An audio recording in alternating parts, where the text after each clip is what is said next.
ആരൊക്കെയാണ് റിപ്പീറ്റ് ചെയ്യേണ്ടത് എന്ന് എന്നോട് ചോദിച്ചു കഴിഞ്ഞാൽ എനിക്ക് പറയാനുള്ള ഒറ്റ കാര്യമേ ഉള്ളൂ. ഇതൊരു 1 year ജേണിയാണ്. ആവേശം മൂത്ത് ഫസ്റ്റ് മന്ത് മാത്രം പഠിച്ചുകൊണ്ട് ഇതെവിടെയും എത്തില്ല. ഇത് ഒരു അപ്സ് ആൻഡ് ഡൗൺസ് വരുന്ന ഒരു ജേണി തന്നെയായിരിക്കും. ആ അപ്സ് ആൻഡ് ഡൗൺസിലൂടെ നിങ്ങൾ കടന്നു പോകാൻ റെഡിയാണെങ്കിൽ മാത്രമേ ഇത് ചൂസ് ചെയ്യാവുള്ളൂ. രണ്ടാമത്തെ ഒരു കാര്യമെന്ന് പറയുന്നത് പാഷനേറ്റ് ആയിട്ടുള്ള ആളുകളായിരിക്കണം. പാഷനേറ്റ് മീൻസ് എന്താണ്? അന്നെന്നുള്ളത് അന്നന്ന് പഠിക്കുമ്പോൾ അല്ല, ഒരു കാര്യം പഠിച്ചെടുത്ത് അതിൻ്റെ ചോദ്യം ചെയ്യുമ്പോഴത്തേക്കും അതിലൊരു കൗതുകം കണ്ടെത്തുകയും അതിലൊരു ആവേശം കൊള്ളുകയും ചെയ്യുന്ന, അല്ലെ, പഠനം ആവേശമാക്കി മാറ്റുന്ന ആളുകൾക്ക് മാത്രമുള്ളതാണ് ആക്ച്വലി റിപ്പീറ്റഡ് ബാച്ച് എന്ന് പറയുന്നത്. ഇനി കഴിഞ്ഞ വർഷം അല്ലേ, നിങ്ങൾക്കറിയാം പല സ്ഥലങ്ങളിലും ഇപ്പം ഇൻവിജിലേറ്ററുടെ പ്രശ്നങ്ങളും ഉണ്ടാവാം, അല്ലെങ്കിൽ നിങ്ങൾ വിചാരിക്കാത്ത കാരണങ്ങൾ കൊണ്ടാകാം, അൺഎക്സ്പെക്റ്റഡ് ആയിട്ട് ക്വസ്റ്റ്യൻസ് ഡിഫിക്കൽട്ടായി വന്നപ്പോഴത്തേക്കും ആ പ്രഷറിനെ താങ്ങാതെ പറ്റാതെ പലരും ഇടയ്ക്ക് വെച്ച് എന്ത് ചെയ്തിട്ടുണ്ട്, നിങ്ങൾ പാതി വഴിയിൽ ഈ പറഞ്ഞ പോലെ സ്റ്റക്കായി പോയ ആളുകളുണ്ട്. അപ്പം നിങ്ങൾ ഇനി ചെയ്യേണ്ട കാര്യം എന്താണെന്ന് ചോദിച്ചു കഴിഞ്ഞാൽ സമാധാനപരമായിട്ട് നിങ്ങൾ എന്ത് ചെയ്യുക, ഈ സമയത്തിനെ അങ്ങനെ കടത്തിവിടുക. എന്നിട്ട് നിങ്ങൾ സ്വയം നിങ്ങളുടെ മനസ്സിനോട് ചോദിക്കുക, ഞാൻ കഴിഞ്ഞ പ്രാവശ്യം 100% എഫേർട്ട് എടുത്തു, ആ ക്വസ്റ്റ്യൻ പേപ്പർ ഒന്നും കൂടെ മറിച്ച് നോക്കാം, ഞാൻ കണ്ട ചോദ്യങ്ങളായിരുന്നു, എന്തുകൊണ്ടാണ് എനിക്കത് പറ്റാതെ പോയെന്നുള്ള അനാലിസിസ് ഒന്ന് മനസ്സിൽ നടത്തുക. എന്നിട്ട് നിങ്ങൾ നിങ്ങളുടെ മനസ്സിനോട് ചോദിക്കുക, ഞാൻ ഇനി ഇതൊന്നും കൂടെ ചെയ്യണോ വേണ്ടിയോ എന്നുള്ളത്.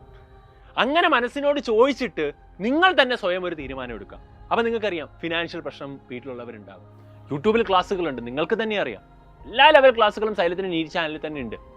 ഇനിയും നമ്മൾ ചാനലുകൾ എന്ത് ചെയ്യും, ക്ലാസ് നൽകുന്നതായിരിക്കും. അല്ലെങ്കിൽ നിങ്ങൾക്ക് ഓൺലൈൻ ബാച്ചിലേക്ക് ചേരാവുന്നതാണ്. ധീര ബാച്ചിൽ നമ്മൾ ഒരുപാട് കാര്യങ്ങൾ പുതിയത് കൊണ്ടുവരുന്നുണ്ട്. നിങ്ങളെ സപ്പോർട്ട് ചെയ്യാൻ ഫീസിൽ ഉൾപ്പെടെ ഒരുപാട് മാറ്റങ്ങൾ നമ്മൾ കൊണ്ടുവരാൻ വേണ്ടി പോവുകയാണ്. ഇനി നിങ്ങൾക്ക് സൈലം സാറ്റ് എക്സാമിനേഷൻ എഴുതി ഫ്രീ ആയിട്ട് സൈലത്തിൽ എന്ത് ചെയ്യാം, നിങ്ങൾക്ക് ഓഫ്ലൈൻ ക്യാമ്പസിലേക്ക് എത്താൻ വേണ്ടി പറ്റും. സ്കോളർഷിപ്പുകളൊക്കെ നമ്മൾ പ്രൊവൈഡ് ചെയ്യും.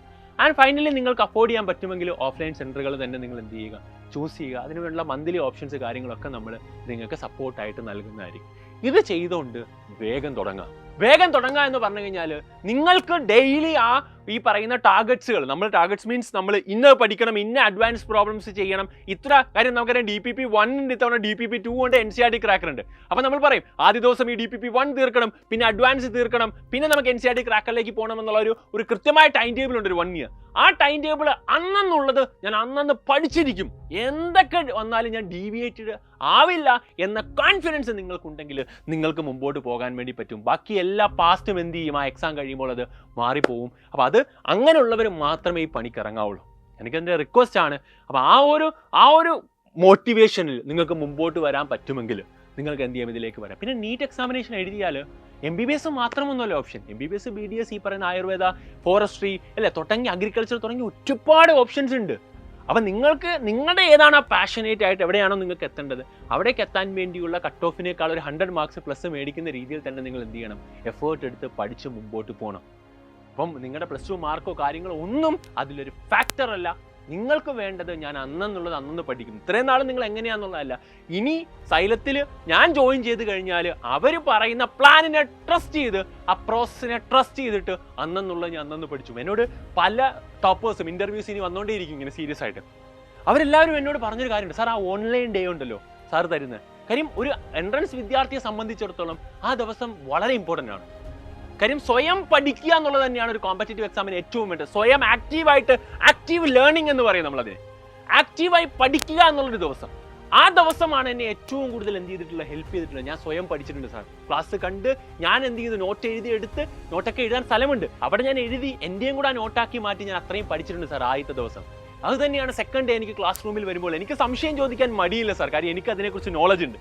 അപ്പോൾ എനിക്ക് എഴുന്നേറ്റ് നിന്ന് ഓഫ്ലൈൻ ക്ലാസ്സിൽ സാറിനോട് സംശയങ്ങൾ ചോദിക്കാം. അതുപോലെ തന്നെ സാറിനോട് എനിക്ക് എന്ത് ചെയ്യാം, ഈ പറഞ്ഞ രാവിലെ എക്സാം നടന്നതുമായി ബന്ധപ്പെട്ട സംശയങ്ങൾ ചോദിക്കാം. ഞാനൊരു എക്സാമും എഴുതിയിട്ട്, ആ ടോപ്പിക്കിൻ്റെ ഒരു എക്സാമും കൂടെ എഴുതിയിട്ടാണ് സാർ ഞാൻ ക്ലാസ്സിലിരിക്കുന്നത്.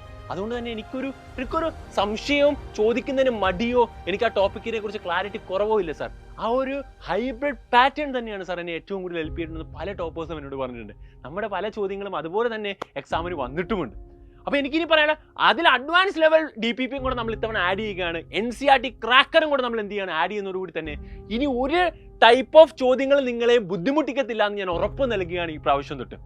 അപ്പോൾ ആ ലെവൽ ഏത് മാറ്റങ്ങൾ വന്നാലും അതിനനുസരിച്ച് നമ്മൾ മാറി ഒരുമിച്ച് നമ്മൾ നേരിടും. അപ്പോൾ പാഷനേറ്റ് ആണെങ്കിൽ നിങ്ങൾക്ക് ആ ഒരു ഈ പറയുന്ന അപ്സ് ആൻഡ് ഡൗൺസിലൂടെ കടന്നുപോയി സൈലം തരുന്ന മോട്ടിവേഷനിൽ നിങ്ങൾക്ക് മുമ്പോട്ട് പോകാൻ വേണ്ടി പറ്റുമെങ്കിൽ ഞാൻ നിങ്ങളോടൊപ്പം ഉണ്ടാകും. നിങ്ങളോടൊപ്പം നിങ്ങൾ ആ ഡൗൺസിലൊക്കെ നിങ്ങളെ കയറ്റി അപ്സിലേക്ക് എത്തിക്കാൻ വേണ്ടിയുള്ള എല്ലാ എഫേർട്ടും ഞാൻ എടുക്കും. അപ്പോൾ നമുക്ക് ഒരുമിച്ച് അടിച്ചു പൊളിച്ച് മുമ്പോട്ട് പോകാം. അപ്പോൾ അടുത്ത ബാച്ചുകളിലൊക്കെ ആയിട്ട് സൈലത്തിലേക്ക് എത്തുന്നവർക്ക് ഒരു സംശയം വേണ്ട, നമുക്ക് ഒരുമിച്ച് പോവാം, തകർക്കാം. All the best guys.